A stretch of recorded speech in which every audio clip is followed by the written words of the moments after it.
طيب السلام عليكم ورحمة الله وبركاته. أهلا وسهلا بالحضور. Dear guests, I will speak three languages. I will start my speech in Arabic. We are in the French area, so I will also talk in French, and after this it's in English, and the presentation will be in English. Let me start with Arabic. So أهلا وسهلا بالحضور، أهلا وسهلا بكل الإخوة العرب. باسم كل أعضاء الجمعية العربية نحب نتقدم بالشكر لكل من اشتغل لإنجاز هذا الاجتماع اليوم، اللي هو إن شاء الله بداية متاع إيفنتس الجمعية العربية ناوية تبرمجها السنة هذه لفائدة الجالية.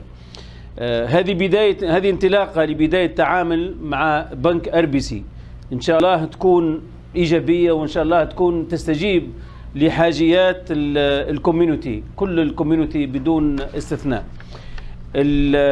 بالنهاية أنا سعيد باش نبلغكم المسج اللي هي عادية نعودها نكررها، أنه الجمعية العربية هي جمعية كل العرب الموجودين بدون استثناء.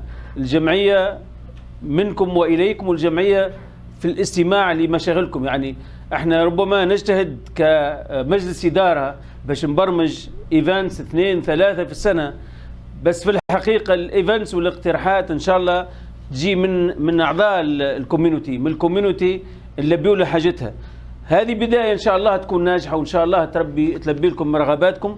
وحتى ما نطول، طبعا كما قلت احنا في بناء جامعة سان بونيفاس اللي هي جامعة فرنسية، فاخلاقيا مجبور علي انه نقول كلمة بالفرنسية وبعدين نرحب بالانجليزية وننطلق اشغال الدورة متاعنا اللي مش تكون بالانجليزية. and we can translate، يعني بعدين لو تحبوا نترجم من العربي للانجليز لو في سؤالات، فاحنا نتساعد بعض ان شاء الله. Chers invités, au nom de Canadian Arab Association of Manitoba, l'association de Manitoba, je souhaite la bienvenue à nos amis de Banque Royale et à tous les membres de notre communauté présents ici. Je tiens à remercier les collègues qui ont travaillé, Nasreddin et les autres, pour faire naître et organiser cette rencontre. Aujourd'hui, j'ai le plaisir de vous annoncer que nous entamons une belle collaboration avec la Banque Royale et l'équipe si présente ici, ils vont se présenter tout à l'heure un à un. Nous espérons que notre communauté pourra profiter ou en profiter pleinement de cet événement. Je m'adresse à la communauté arabe pour leur dire encore que leur association est toujours à leur disposition et est à l'écoute de tous les membres. Je termine aussi pour vous annoncer, comme je suis professeur ici et directeur de l'école d'administration des affaires à l'université Manitoba, j'entame un grand projet de recherche qui porte sur l'intégration des nouveaux arrivants. En tant que chercheur, aussi, je ne peux ne pas saisir l'occasion pour vous inviter à participer volontairement, si vous êtes intéressé, à cette étude pour éclairer la politique publique ici au Manitoba. Bonne conférence à toutes et à tous. نعدل الفريكونس بالانجليزي اللي هو انجليزي متاعي، نعرف اللي هو مغلق لانه فيه اللهجه اللكنه شويه الفرنسويه. Dear guest, on behalf of Canadian Arab Association of Manitoba, welcome to our RBC friends and to all members of our community here. I want to thank the colleagues who worked for this meeting, especially Nasreddin. Today, I'm pleased to announce that we are starting a great collaboration with the RBC team. We hope that our community will be able to take full advantage on it. I'll address the community to tell them again that their association is always at their disposal and is attentive to their needs. I will close by announcing that as teacher, as professor, as researcher on the integration of newcomers, I invite you to participate with us in this study to better inform public policy on immigration in general. Thank you so much and good conference to all. Thank you.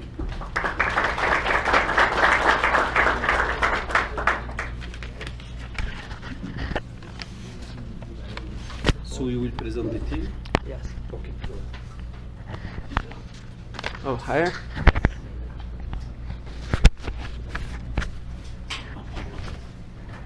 I speak loud. Hello, everybody. Thank you so much for coming out to this great event. My name is Vlad. I'm one of the financial planners here for RBC.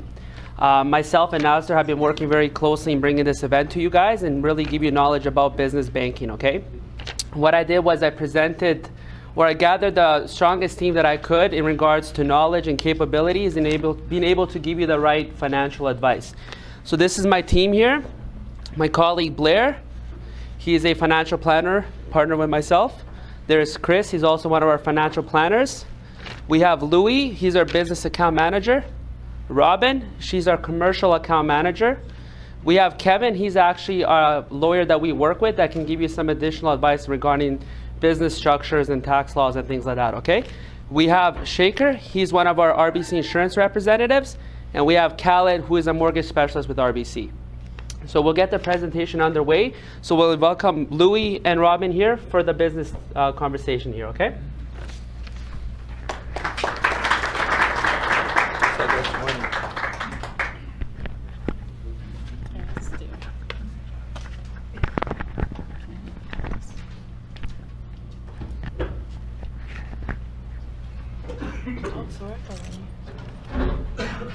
There's two microphones for you. Oh.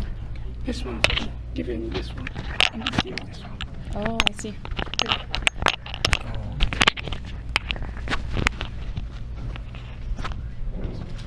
Have them both on the same side? Okay. Maybe we can move that way a little bit. Just Hi.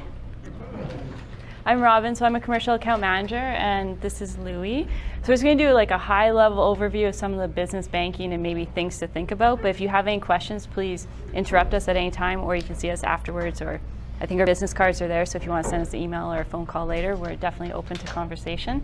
Where's the space? Okay. So with RBC, our vision is Oh. Higher. Oh, louder. Okay. Sorry. So with RBC, our vision is to be one of the most trusted banks worldwide. And then also to earn the right to do business for you guys, whether it's the personal banking or the business banking. We want to be your first choice for a bank. So to tell you a little bit about our roles, Louis and I are relationship managers. So what that means is we want to learn as much as we can about your business. We want to know the needs of your business, we want to know how it works, and we want to know your goals.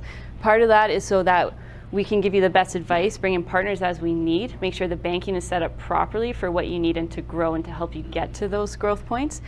So these are some of the partners that we work with I listed here, as well as these guys as well. So Monera, so point of sale machine, so making sure you can accept payments in the format that makes most sense for you. Different types of online banking capabilities, so you spend less time going to the bank and more time in the office. And then just a variety of other things, whether it's group banking, the personal banking, so we take a holistic view to your business. Okay. So we're just going to summarize some of the financing products that we typically see our business owners use. So there's term financing, so the type of debt that you get to purchase usually tangible assets. So you purchase it, you pay it down, and then it's gone.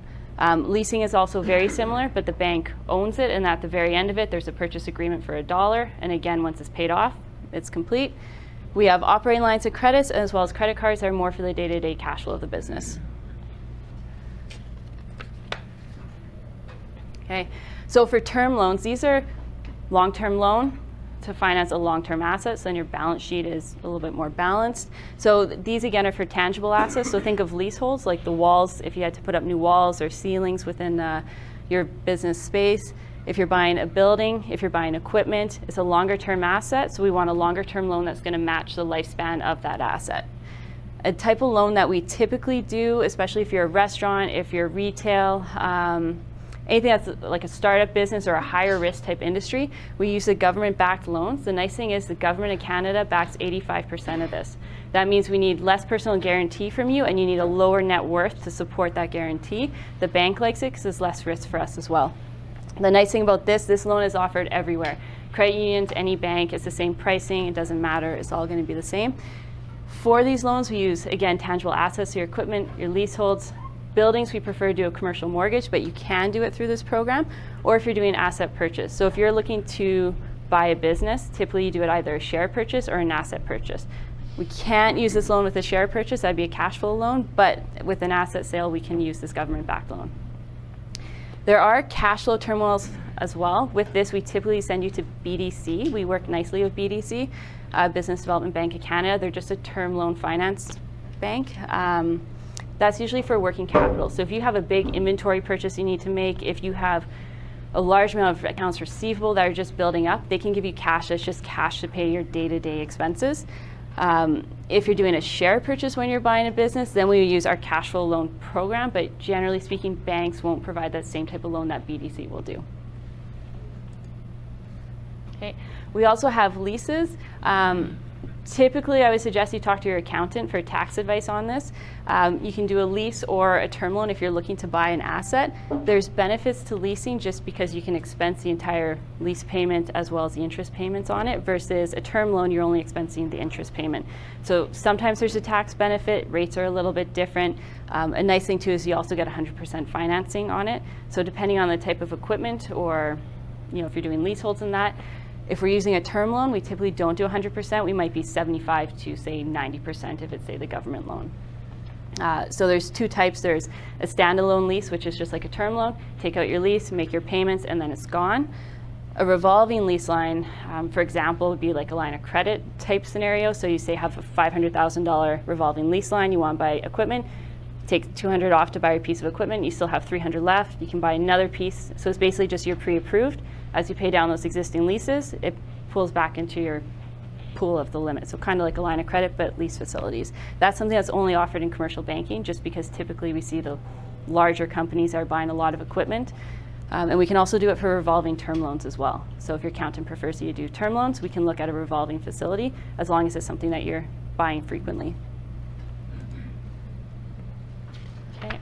And then this is for the operating side of it, so revolving credit line. This we don't use for long-term assets. Again, it kind of throws off the balance sheet a little bit. It's long-term asset and short-term debt, I would say. So the line of credit is used to support your inventory as well as your accounts receivable. So when we develop our limits for the line of credit, we're looking at how much inventory does the company typically hold, and then how much accounts receivable do you hold. So with receivables, if you're not familiar, if you sell something today, so you've already paid for that good, you've sold it, but you might not get the money for it for 30, 60, 90 days, but you still need to pay your staff, you need to pay all your overhead costs. That's where the line of credit comes in. It's like a bridge until you get that money. So additional features, this is also just in commercial banking, because it tends to be for the larger size clients, would be seasonal bulges or margining. If you're a highly seasonal business, that maybe it's just one part of the year. So for example, let's say April, you have to buy a huge amount of inventory. Then you start selling it over the summer.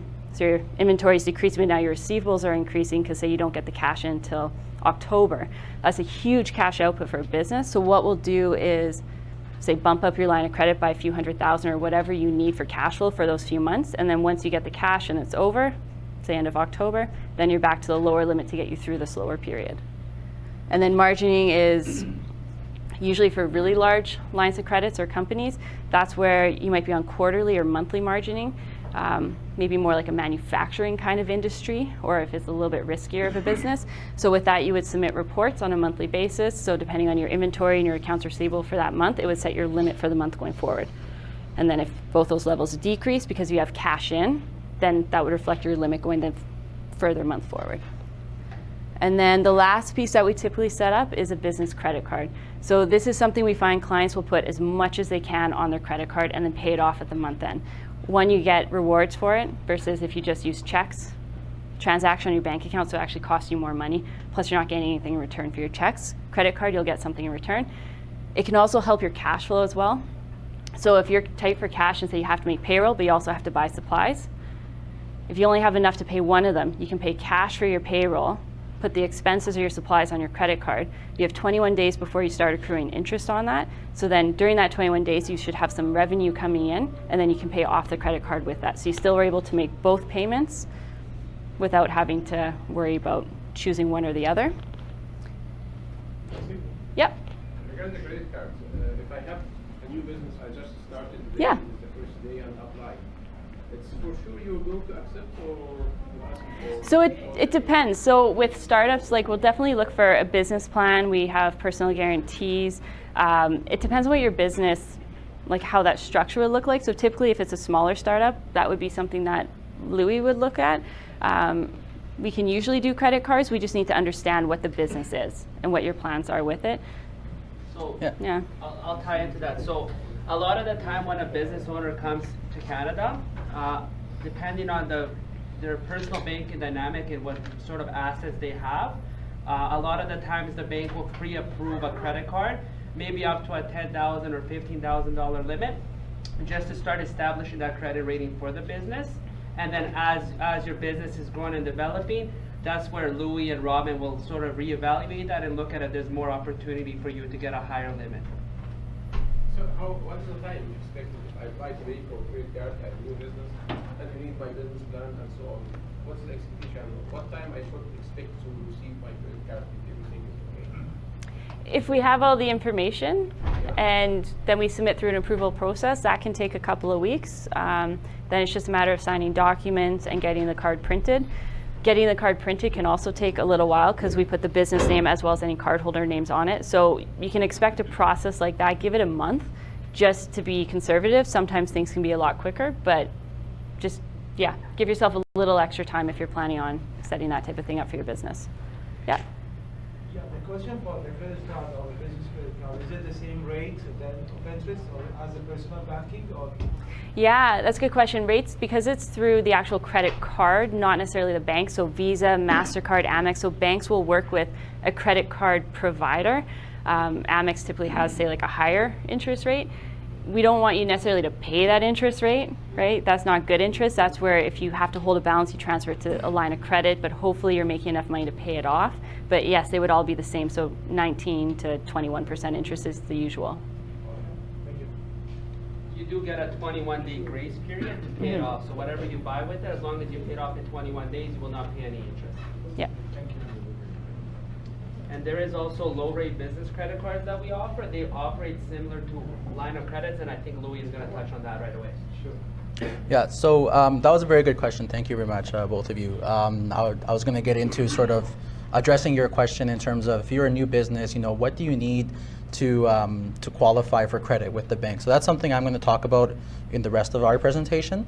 But let's start with this piece. So some of the things as what more so for a new business owner or for an existing business owner, it's important as a new business owner to register your business as early as possible. That way you create a financial history for your business. Okay, and you can start reporting anything you've started doing with your business right away. And another piece we see common is a lot of people will run a business through their personal account just to see how it goes. So we highly recommend that you do go ahead and open a separate business account. Again, for the same reasons, you create that histories from your first sale and your first expense. And again, there's some tax benefits to that as well. One of the biggest pieces of advice that I give any business owner, but any new business owner as well, is start with a professional advice from an accountant and a lawyer.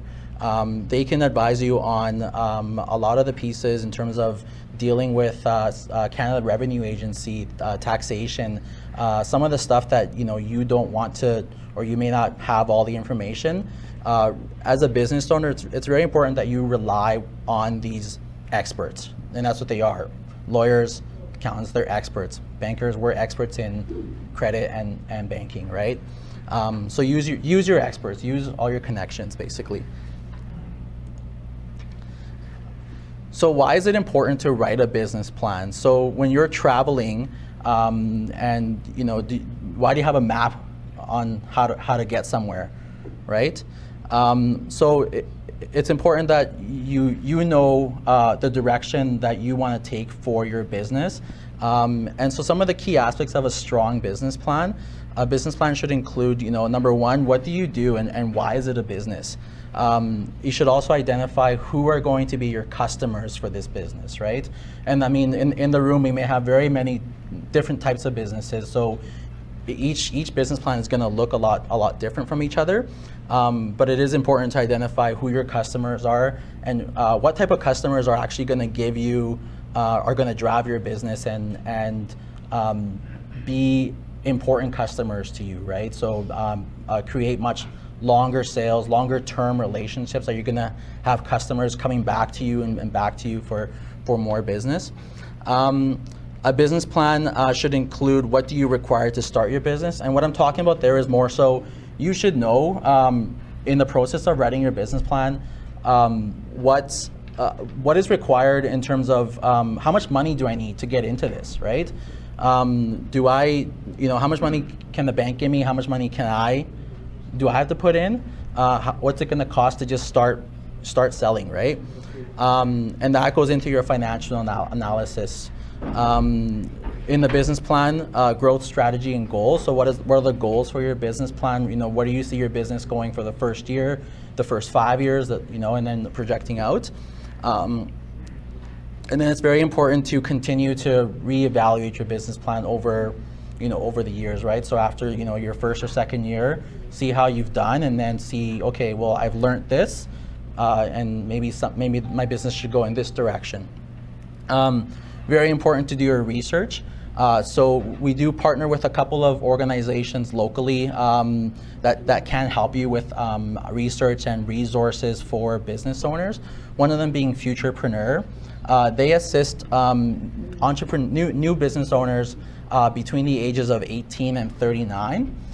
So they're a very valuable resource to use, and they're free of charge to use. The other one would be the World Trade Center Winnipeg. So they have a lot of resources available to them in terms of you can identify, if you're opening, for example, a restaurant, you can identify if there's similar types of businesses in a certain area that you were thinking, and maybe it's a better idea to open up, this type of restaurant, for example, in this area instead, right? So they're a very valuable resource to use. So next, talking about positioning your business for growth. So there's some important things that as a business owner you should be aware of, and in order for you to be in the right place to continue to grow your business. One thing is building your credit score. So paying both your bank or lenders and also your suppliers on time is very important, because that creates your credit score with the bank, but it also creates a reputation with your suppliers. So sometimes your suppliers, if you've been a really good customer of theirs, they may offer you a better term, a lower price, longer time to pay, if you've always been a good customer to them. Managing your cash flow, always important as well. So collecting your receivables on time, making sure that you are, whenever you sell something and you've sent someone a bill, make sure that you set proper expectations in terms of when you expect to get paid. And I think, again, that builds your relationship then with your customer as well. And planning for the future of your business. So we've talked about this a lot, but something very important is balancing the need for minimizing taxes or access to capital. And by capital, I mean is access to more money to grow your business. So a lot of the time we'll see business owners show their business financials that, their business on paper doesn't make a whole lot of money, and that's because for tax purposes. But you need to find the balance between, well, what is my goal? Do I want to pay less taxes right now, or do I want to continue to grow my business into a much larger business? In order to do that, you may need to change the way you put your expenses on your balance sheet, and I'll talk about that a little bit more in the next slides here. So again, what do financial institutions look for? Banks, what do we look for? So a viable business plan for any new business. For new business or existing business, we look for healthy financial statements. So this is where, again, the professional advice of your accountant can help you. There's 3 ratios in here, the current ratio and so on. I'll get into some more detail about those, but those are 3 things that we look at when we're looking at your business financial. And so this is how your business has performed. We do look at personal credit and your personal ability to pay your personal debts and your personal net worth. So to answer your question, sir, if you're a brand new business coming in and you're looking to apply for a credit card, at that stage, when your business has absolutely no history whatsoever, well, we use your personal history to qualify you for a credit card. And we use your personal net worth, and that means like your assets that you have minus anything you may owe, to determine, okay, well, we're comfortable giving this gentleman or this lady a credit card limit of this much. So that's basically how, to answer your question, that's how a bank is going to look at it. And our colleagues will talk a little bit more about building your net worth. And the other thing we look for as a bank is we look at the business owner's equity or cash in the business. So the banks, we never finance 100%. So we're always looking to see on any sort of lending we do. So if you're buying a piece of equipment, if you're buying a building, any loan we're going to give, we're always going to see how much is the business owner investing themselves, right? And how much is the bank investing? And that's part of the what we look at in terms of determining how much money we're gonna give you. So talking about some of those ratios that I mentioned earlier, this is a very basic example. And I mean, don't take too much out of this, but debt servicing basically means if a business makes, let's say, they sold $1 million in a year, for example, after they've paid all their employees, they've paid all their materials, they've paid all their expenses, let's say they have $50,000 left at the end of the year. And I've broken that down, adding back interest and amortization. So if a business has $50,000 left at the end of the year and they're coming to us for a loan, well, we look at, okay, well, can the business afford this loan? Right? Just like in personal, can the person afford to pay the payments? So in example one, if a business is applying for a loan and if their loan payment with all the existing loans comes up to $2,000 a month or $24,000 in a year, in this example, the business has $50,000, but they only need to pay $24,000. So meaning they have enough money to pay their loan. In the second example, this business has same sales and everything, but they've taken out a lot of loans, and their loan payments are $5,000 a month or $60,000 in a year, but they only have $50,000 at the end of the year. So this is the type of business that does not have enough money to pay their loan. So the way to think about this, sorry, Lou, is for the one that's 2.08. So for every dollar the business makes, you have $2.08 towards your obligations. So the one that's negative, the 0.83, it means for every dollar you make, you're short 17 cents per dollar of debt payments required. So that's kind of the way to wrap your head around it. Excuse me, what you are trying to explain in number 2 now, like you are trying to show that according to the figures that you are in a finance deficit, for example, Exactly. is what you are trying to Exactly, explain? yeah. Okay, if I want to discuss, because this is the first page now, I'm seeing some figures here. I'm waiting for some numbers, actually, at least by terms of example. Yes. So you are assuming now 50,000 as a net income from this business. Yes. Out of 1 million. Right. So you are talking about 5%. Sure, yeah. Okay. 5% you need to deduct now.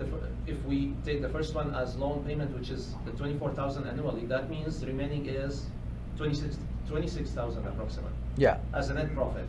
Well, this is the net profit, and then so the loan payments or any credit payments you make come from your net profits. Okay. Okay. Yeah. What I'm trying is to say here, what's the net income I will reach here after deducting all the payments, including the loans? So it's 26,000. Yes. This is the net. Yes. So we are talking about now.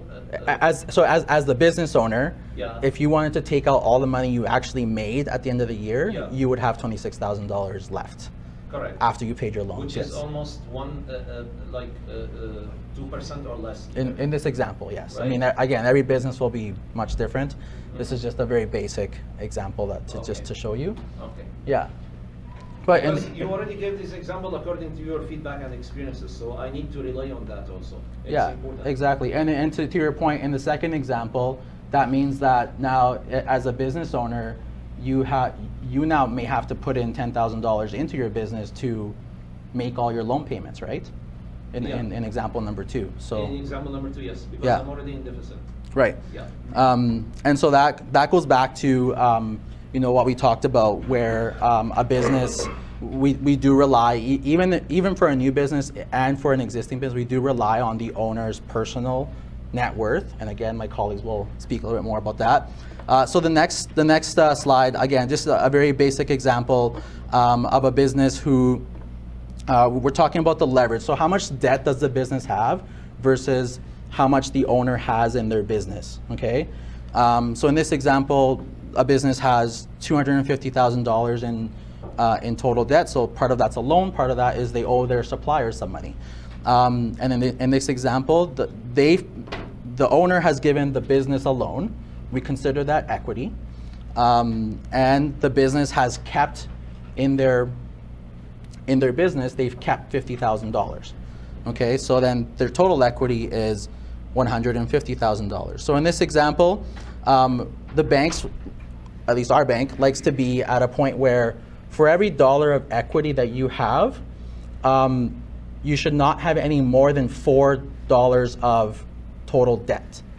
Okay, so this business is an example of a healthy business that they're much less than 4 in the very bottom number, the 1.66, because they, even though they have less equity than debt, they're much lower than 4 times the amount of debt.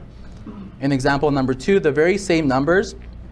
The only difference in this is in regards to this tangible net worth figure, is that in this example, one of the assets in the business is considered an intangible. So an example that I would see of this is maybe a business which has been doing okay and doing well.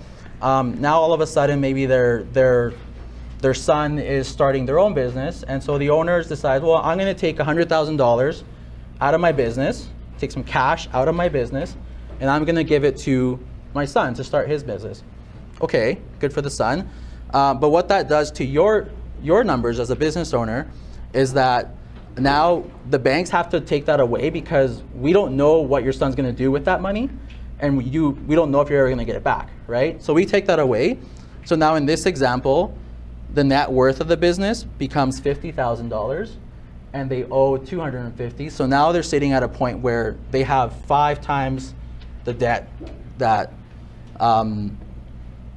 than their own equity in the business. Okay, and again, this is an example of, at that point in time, if the business is looking to borrow more money, the bank would then ask for the owner to contribute some more funds into the business from their own savings that they've hopefully established. So I hope those examples kind of help. I don't know, what level of business everybody's at here, but I hope they do help. The last thing we wanted to talk about was, in this day and age, leveraging technology. So it's very important to always stay on top of your business, your banking, know what's coming in, what's going out, and a lot of, get online, get the apps. That'll help you keep track of all your business banking, protecting yourself from fraud through check imaging, and there's a lot of accounting programs out there that actually work together with your banking institution to basically track all that information for you and help you with that. And so that's it for our part, and if you guys have any more questions, we're happy to answer. Just a means of clarification, if you allow me. The whole conversation now is including the businessman, which they already need to participate in something from their own pockets, right? They need to pay from their own pockets, apart from the capital. Yeah. So it doesn't include the new business owners, which is they came with an idea and they are trying to start their businesses from scratch. Like, okay, I have a business plan, I have an idea, which could be like amazing added value, let us say, to the labor market domestically, but I don't have any single penny and I need your help. I need your full finance, 100%. So how you are dealing with this? We recommend that you would need to probably find an investor at that point to at least come in with a portion. So we are always looking for the owner to come in with something, or maybe have an investor which is helping with that. Consider we already brought this investor. How much the percentage it should be against the capital you are ready to Depends what you're doing. So some industries we're going to have higher down payments.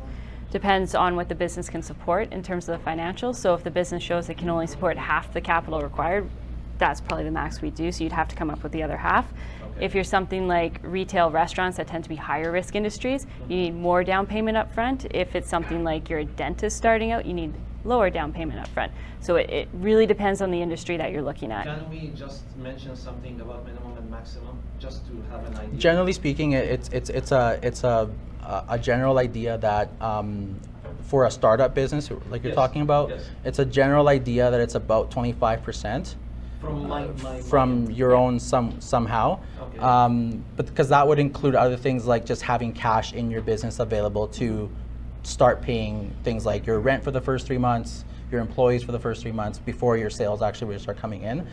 But again, to Robin's point, it does depend a lot on industry. So like for example, restaurants will require a lot more in. Yeah, at least yes. least 35% for a restaurant. Yeah, 35%. yeah. Minimum, yeah.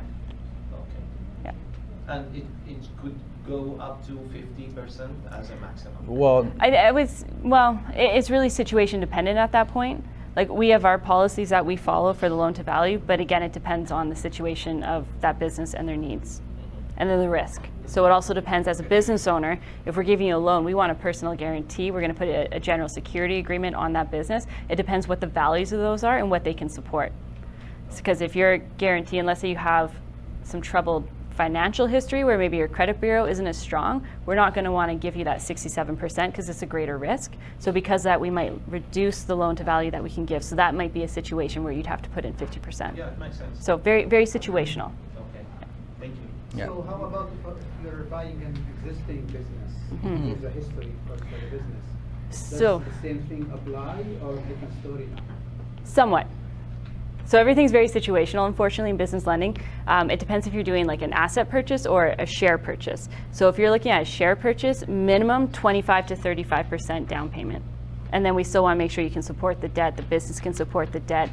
Typically in that type of situation, we look for about minimum 5 years, 3 to 5 years of financial history of that business, because we're going to look at the average to see, because now we're looking at the cash flow. Can that business over the time support it, or is there major like ups and downs? And then we also want to know what changes are you making to that business. If you're making a bunch of changes, that's going to change the financials, so that'll also impact what we can do going forward.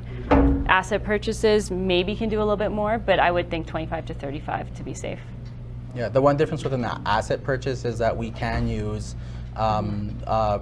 maybe for all of it or a portion of it, the government guaranteed program, and that may allow us to do a little bit more on the financing piece, because again, you coming in as a new business owner to this business, there's still some changes happening to the business, right? So that's where the government guarantee program can come in on an asset purchase.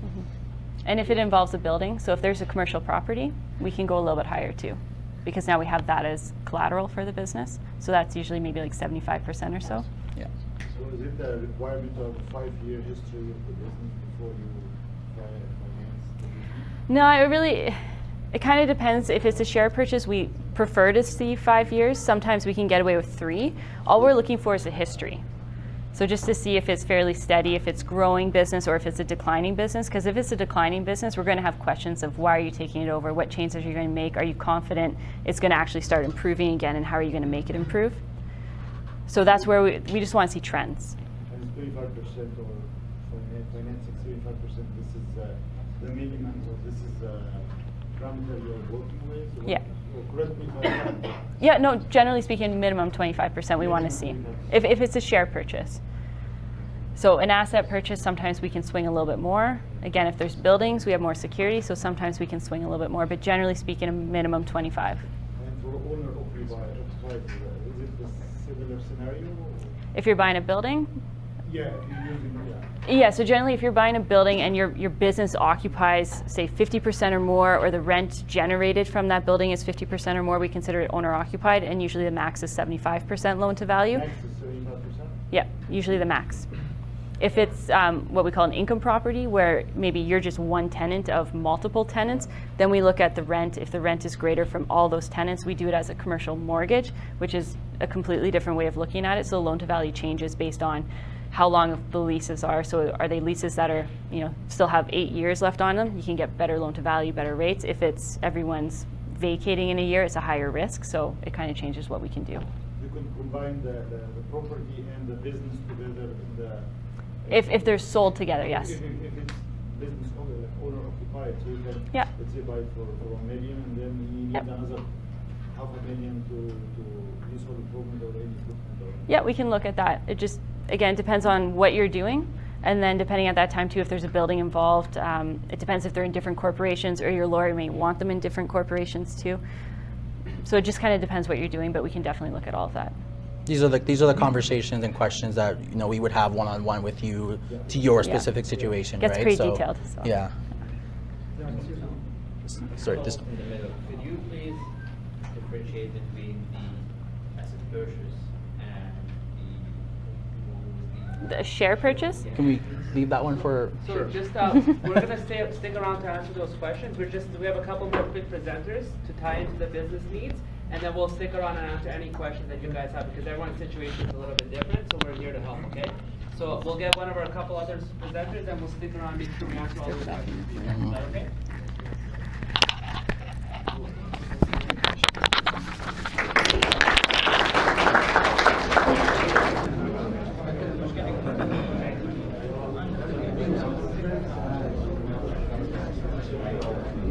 You ready to go? Yeah. Okay, thank you everybody. Thank you very much. They go to price, so we'll get break for 5 minutes. Okay. Is it okay? We're actually gonna be like 2 minutes. Yeah, we'll be very quick. Very quick. لا انت تفضل تاني مع العائلة. Okay. Yeah, we'll be quick. Okay. Everything okay? In 2 minutes. Mine's 2 minutes long. Yeah, mine's like. I'm just gonna. Yep. Go with just.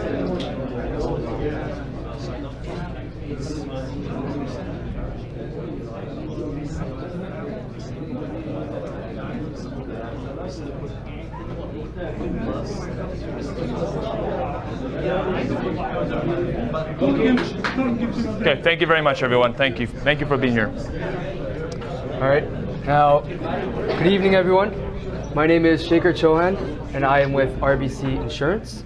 Now, my job is to help you protect your business. The types of insurance that I do take care of, especially for small owners such as yourselves. Sorry, we can't hear you. Oh, sorry I don't about think that. they caught your name. Sorry, my name is Shaker Chauhan with RBC Insurance. My job is to help protect your business. I take care of the insurance portion. Now, my job is to help you with the unforeseen events, to help you cover for your key employees, whether there's buy and sell. There's a lot of different things that I would like to get into with you. Now, my business card is on the side. If you have any questions or concerns on how I can help protect your business and make sure that your business income is protected from tax and whatnot, feel free to just give me a shout. So you're working with RBC, but in the insurance part? So Yes, correct. So if I need an insurance policy, I can talk to you? Or? Yes, exactly. You would come and talk to me, for sure. Okay. Yep. Okay. And my name's Kevin Schultz. I'm a business and estate planning and tax lawyer with a firm called Tapper-Cuddy in downtown Winnipeg, one of the bigger firms down there. One of the privileges that I have in my job is that I'm able to have the flexibility with an independent firm to choose who I work with, to choose who I partner with in my day-to-day career. And when I leave my wife and child every morning, I like to choose people to partner with that share my values and will definitely adhere to the same sort of structure and work ethic that I think I like to bring every day to my job. And so I choose who I work with, and I've been very blessed to be able to choose to work with the folks at RBC, and I'm honored that they invited me to come here to speak with you today. I've been practicing in private practice for about 5 years. I've worked with Blair and Chris and Vlado for most of that time, and it's proven to be a very successful relationship. I found that they share the values that I do bring, and they really do look to advance the interest of their clients and my clients, and I find it to be a great overall service. And I'm happy to say that I work with them in a whole host of areas. So I am available and able to assist if you're starting a business.